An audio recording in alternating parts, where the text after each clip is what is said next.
বোন, তোমার বয়স কম হলেও তোমার ভিতরে এখনো অনেক টাইট। আমি একটু করলে আর পারব না। বোন, তোমার ভিতরে এত গরম কেন? আমার এটা তো পুড়ে যাবে। তোমার ভিতরে কি পানি ছেড়ে দিব? হ্যালো বন্ধুরা, আমার বয়স ছিল ২০ বছর। আমি কলেজের ছাত্রী ছিলাম সেই দিনগুলোতে। গরম শুরু হয়ে গিয়েছিল, তাই আমাদের কলেজ থেকে ছুটি মিলে গিয়েছিল। প্রতিদিনের মতো আজও পুরো বাড়ি পরিষ্কার করার পর আমি আমার বিছানায় বিশ্রাম নিচ্ছিলাম। ক্লান্তিতে জর্জরিত হয়ে মনে হচ্ছিল যেন পুরো শরীর ভেঙে পড়ছে। আমি বিছানায় শুয়ে সুখ খুঁজছিলাম এবং হাত দিয়ে মাথা মালিশ করছিলাম। আমার মালিশের শব্দ শুনে আমার ভাই রোহান বন্ধ ঘরে এসে বলল, কি হয়েছে দিদি? তোয়াক্কা তো ঠিক আছে, আমি বললাম। হ্যাঁ ভাই, মা সব কাজ আমার উপর চাপিয়ে দিয়ে চলে যায়। কলেজের ছুটি হলেই কি পুরো বাড়ির দায়িত্ব আমার উপর চলে আসে। উপর থেকে ম্যাডামাও ছুটিতে আছে। আমি পারছি না এই বাড়ির কাজগু। আমার কথা শুনে সে আমার পাশে বসে বলল, আমার প্রিয় বোন, কিছু না, আমি এখনই তোমার জন্য দুধ নিয়ে আসছি। তা খেলে সুখ মিলবে কি? রোহানের কথা শুনে আমি হাসলাম এবং বললাম, বাস, তুমি খাবার বাইরে থেকে নিয়ে এসো, আমি একটু ঘুমাই গু। সঙ্গীত এর সাথে সে ফিরে এল। আমি তাকে খুব ভালোবাসতে লাগলাম। দুনিয়ায় খুব কম ভাই আছে যারা তাদের বোনের এত যত্ন নেয়। আমি তাকে অনেক আশীর্বাদ দিতে লাগলাম এবং সে যে দুধ এনেছিল তা খেতে লাগলাম। দুধ খাওয়ার পর আমি গ্লাস এক পাশে রেখে শুয়ে পড়লাম। রোহান বলল, চলো, আমি তোমার মাথা টিপে দিই, তুমি ঘুমাও। উইসে আমার মাথার পাশে বসে তার হাত দিয়ে আমার মাথা টিপতে লাগল। আমারও সুখ আসতে লাগল, ব্যথাও কমতে লাগল। আমি চোখ বন্ধ করে ঘুমাতে লাগলাম এবং গভীর ঘুমে চলে গেলাম। বুঝতেই পারলাম না কখন ঘুমিয়ে পড়লাম। কয়েক ঘন্টা ধরে আমি ঘুমালাম। মায়ের আওয়াজে আমার চোখ খুল। আমি ঘাবড়ে গিয়ে চোখ খুললাম, আমার মাথা পুরোপুরি ভারী ছিল। ঘড়িতে সময় দেখলাম রাত ৮টা। আমি একদম চমকে গেলাম। খুব অদ্ভুত ব্যাপার ছিল যে বাবাও অফিস থেকে ফিরে এসেছিলেন। সম্ভবত ক্লান্তির কারণে আমার সময়ের অনুভূতি হয়নি। আমি উঠে ২ পা হাঁটতেই আমার মাথা ঘুরল, চোখের সামনে অন্ধকার নেমে এল। যদি দেয়ালে হাত না রাখতাম নিশ্চিতভাবেই পড়ে যেতাম। আমি ফ্রেশ হয়ে বাইরে এসে দেখলাম খাবারের টেবিলে সবাই বসে আছে, শুধু আমারই অপেক্ষা করছে। আমি গিয়ে রোহানের পাশে চেয়ারে বসলাম।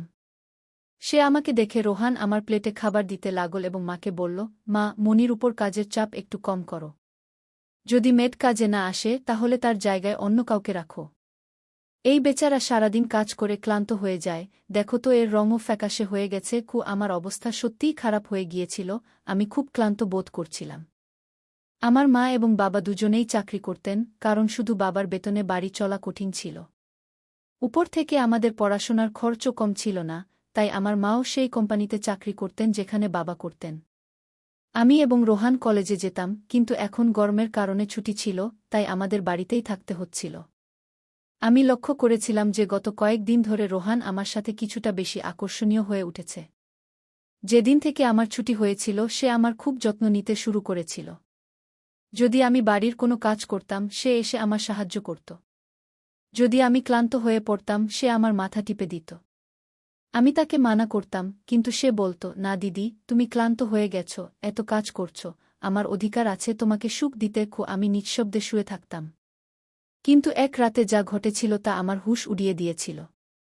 আমি ভাবিনি যে রোহান কখনো এমন করতে পারে। আমি আমার ঘুমে ঘুমাচ্ছিলাম, মধ্যরাতে আমি অনুভব করলাম যেন কেউ আমার ঘরে এসেছে, ধীরে ধীরে হেঁটে আমার বিছানার কাছে এসেছে। যদিও আমি ঘুমাচ্ছিলাম, কিন্তু আমার মন সেদিকে ছিল। আমি হঠাৎ করে চোখ খুললাম, ঘর অন্ধকারে ডুবেছিল। যখন আমি উঠে দেখলাম তখন ভিতরে কেউ ছিল না, শুধু ঘরের দরজা একটু খোলা ছিল।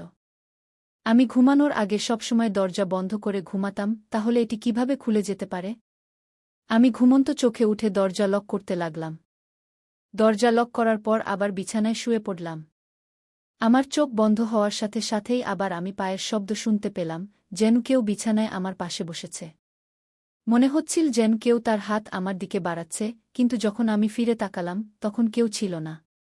আমি ভয় পেতে শুরু করলাম।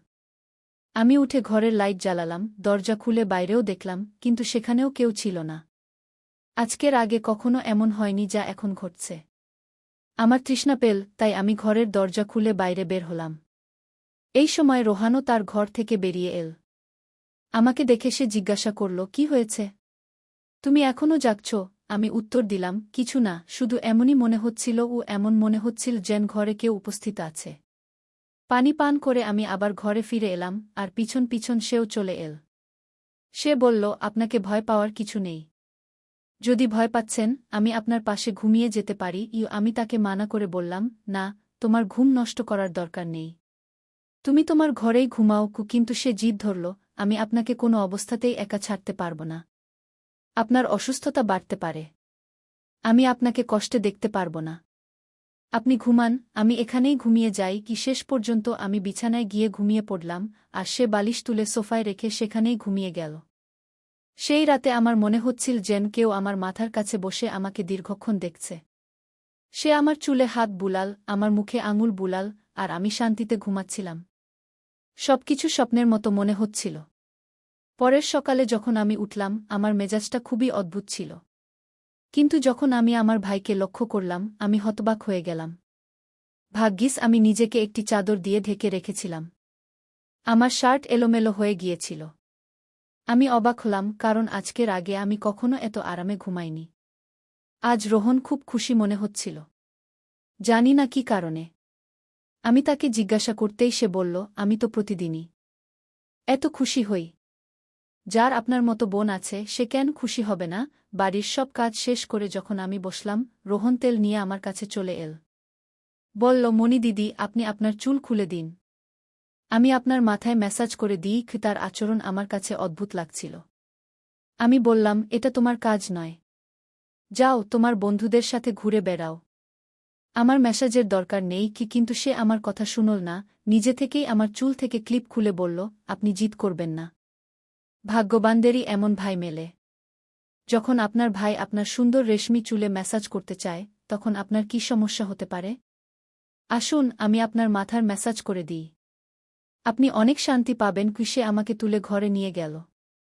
আমি বিছানায় বালিশ রেখে শুয়ে পড়লাম। আমার চুল বিছানা থেকে নিচে ঝুলছিল। সে আমার মাথার পাশে বসে আমার চুলে ম্যাসাজ করতে লাগল। রোহন আমার থেকে 3 বছর ছোট ছিল, কিন্তু আমাকে নাম ধরে ডাকত।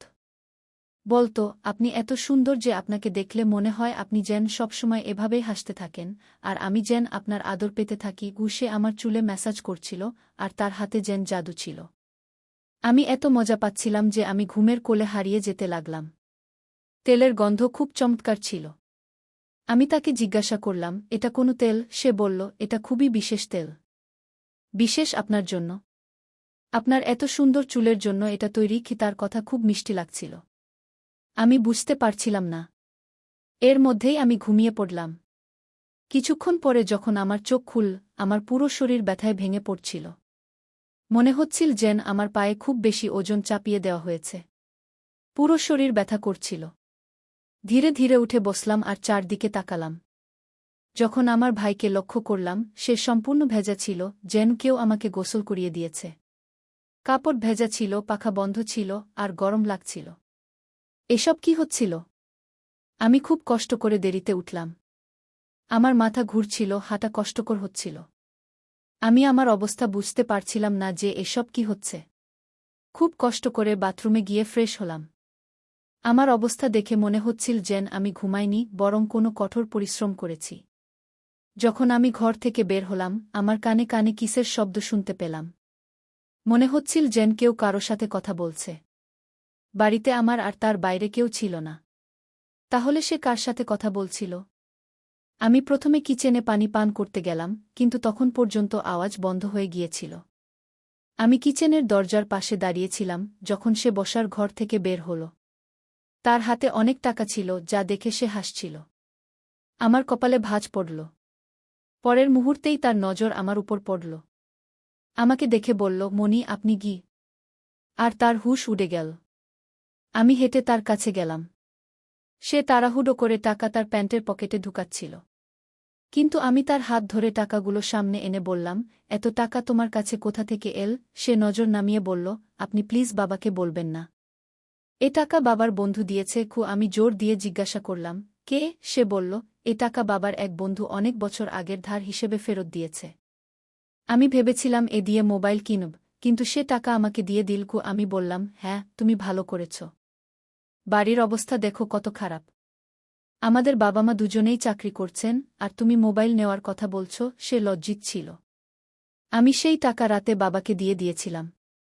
সেই রাতে সান আমার সাথে কোনো কথা বলেনি এবং তাড়াতাড়ি ঘুমাতে চলে গেল। পরের দিন আমি রান্নাঘরে কাজ করছিলাম যখন রোহন তার বন্ধুদের সাথে বাড়িতে প্রবেশ করল। আমি যতটা আশ্চর্য হলাম ততটা কম ছিল, কারণ সে তার বন্ধুদের সরাসরি হলরুমে নিয়ে এসেছিল। সেই সময় আমি ওড়না খুলে বাসন ধুচ্ছিলাম। যখন তারা সবাই হাসতে হাসতে ভিতরে এল, আমি তাড়াতাড়ি ওড়না পরলাম এবং রোহনকে বোঝাতে লাগলাম যে এটা কেমন আচরণ। তুমি জানো এই সময় মা বাবা বাড়িতে নেই, তবুও তুমি এদের বাড়িতে নিয়ে এসেছ। রোহন বলল, এটা আমার বাড়ি। যখন তোমরা আমার খেয়াল রাখো না, তখন আমি তোমাদের খেয়াল কেন রাখব? ভালো করে খাবার তৈরি করো, আমার খুব বিশেষ বন্ধুরা এসেছে। সে আমার উপর বেশ রাগান্বিত হয়ে গিয়েছিল। কিন্তু এখন আমি কি করতাম? খাবার তো বানানোই ছিল জরুরি। আমি তার বন্ধুদের জন্য খাবার বানাতে লাগলাম। তখন সে বলল, খাবার পরিবেশন করতেও তুমি নিজেই আসবে। রোহনের আচরণ আমাকে হতবাক করছিল। এত ছোট বিষয়ে সে কিভাবে এতটা বদলে গেল? আমি খাবার টেবিলে সাজিয়ে দিলাম।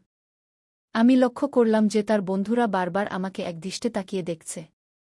তারা সবাই রোহনের চেয়ে বয়সে বড় ছিল এবং অদ্ভুতভাবে তাকিয়েছিল, যেন আমাকে কাঁচা খেয়ে ফেলবে। আমি আমার ঘরে গিয়ে দরজা বন্ধ করে রইলাম। যেই তারা চলে গেল, আমি রোহনের উপর ফেটে পড়লাম যে ভবিষ্যতে তোমার বন্ধুরা যেন এই বাড়িতে আমার সামনে না আসে। কিন্তু সে পরক্ষণেই আমার হাত ধরে বলল, এত রাগ কোথা থেকে আসে? তারা আর কখনো আসবে না। কিন্তু তুমি মা বাবাকে এ ব্যাপারে কিছু বলবে না। কেমন ছেলে ছিল সে? কখনো স্নেহ দেখাত, কখনো বিরক্ত হতো। যাই হোক, আমি হ্যাঁ বলে মাথা নাড়লাম এবং আমার ঘরে চলে গেলাম। রোহনের আচরণ আমাকে কিছুটা অস্বস্তিতে ফেলছিল, কারণ সে আমাকে অদ্ভুতভাবে দেখতে শুরু করেছিল। সেই দিনও যখন আমি আমার ঘরে বিশ্রাম নিতে ঘুমিয়েছিলাম, হঠাৎ আমার পায়ে কারো হাতের স্পর্শ অনুভব করলাম। আমি ভয়ে চোখ খুললাম। রোহন আমার পাতার কোলে রেখে মেসাজ দিচ্ছিল। আমি তাকে এমন করতে মানা করলাম, কিন্তু সে বলল, আমি যা করছি করতে দাও। এই বাড়িতে একমাত্র আমিই তোমার এতটা খেয়াল রাখি। মা বাবা তো কাজেই ব্যস্ত। আমিও ক্লান্ত হয়ে পড়েছিলাম। চোখ বন্ধ করলাম এবং ঘুমাতে লাগলাম। রোহনের হাতের ম্যাসাজে আমি গভীর ঘুমে তলিয়ে যাচ্ছিলাম। কিন্তু যখন আমার চোখ খুল, আমার হুঁশ উড়ে গেল। আমার মাথা ভয়ানকভাবে ঘুরছিল। বিছানার চাদর সম্পূর্ণ ভিজে গিয়েছিল। বিছানায় একটি শার্ট এবং একটি মেল পারফিউম পড়েছিল। এই জিনিসগুলো কার ছিল? আমি কিছুই বলতে পারলাম না। মাথায় এত তীব্র ব্যথা ছিল যে আমি আবার বিছানায় পড়ে গেলাম। মনে হচ্ছিল কেউ আমাকে অজ্ঞান করার ওষুধ খাইয়ে দিয়েছে। আমি কাছে কানে কানে কথা শুনতে পাচ্ছিলাম, কিন্তু কে কথা বলছিল তা আমি বুঝতে পারছিলাম না। শুধু রোহনের কণ্ঠ শুনতে পাচ্ছিলাম। মনে হচ্ছিল সে আমার ঘরে আছে এবং আমাকে উঠানোর চেষ্টা করছে। কিছুক্ষণ পরে যখন আমার চোখ খুল, পুরো দৃশ্য আমার চোখের সামনে ঘুরতে লাগল। আমি প্রথমে বিছানার দিকে তাকালাম, যেখানে শার্ট এবং পারফিউম পড়েছিল, কিন্তু এখন সেখানে কিছুই ছিল না। আজ আবার আমার অবস্থা খুব অদ্ভুত ছিল। আমি তো আর শিশু নই যে এগুলো বুঝতে পারব না। বাড়িতে আমার এবং রোহন ছাড়া আর কেউ ছিল না। তাহলে আমার ঘুমানোর পর এমন কি হচ্ছিল যে আমার পুরো শরীর যেন পানিতে ভিজে গেছে? শুধু তাই নয়, আমার শরীর ব্যথায় কুঁকড়ে গিয়েছিল এবং রং সম্পূর্ণ ফ্যাকাশে হয়ে গিয়েছিল। দিনের পর দিন আমি দুর্বল হয়ে পড়ছিলাম। সেই দিনও রোহন আমার কাছাকাছি আসার চেষ্টা করছিল, কিন্তু আমি অজুহাত দেখিয়ে আমার ঘরে চলে গেলাম। মাথায় অদ্ভুত সব চিন্তা আসতে শুরু করেছিল। স্বাস্থ্যও বেশ খারাপ ছিল। আমার অবস্থা দেখে মাও চিন্তিত হয়ে পড়েছিলেন। তিনি বললেন পরের দিন অফিস থেকে ছুটি নিয়ে আমাকে ডাক্তারের কাছে নিয়ে যাবেন, যাতে বোঝা যায় আমার সমস্যা কী। সেই রাতে আমি বারবার জেগে উঠছিলাম এবং ঠিকঠাক ঘুমাতে পারছিলাম না। পরের দিন আমার বাবা মা যথারীতি তাদের কাজে চলে গিয়েছিলেন। তাদের হয়তো আমার কোনো খেয়াল ছিল না। আমি নিজেই ডাক্তারের কাছে গেলাম, যেখানে আল্ট্রাসাউন্ডে দেখা গেল আমি গর্ভবতী। শেষ পর্যন্ত এটা আমার সাথে কে করতে পারে?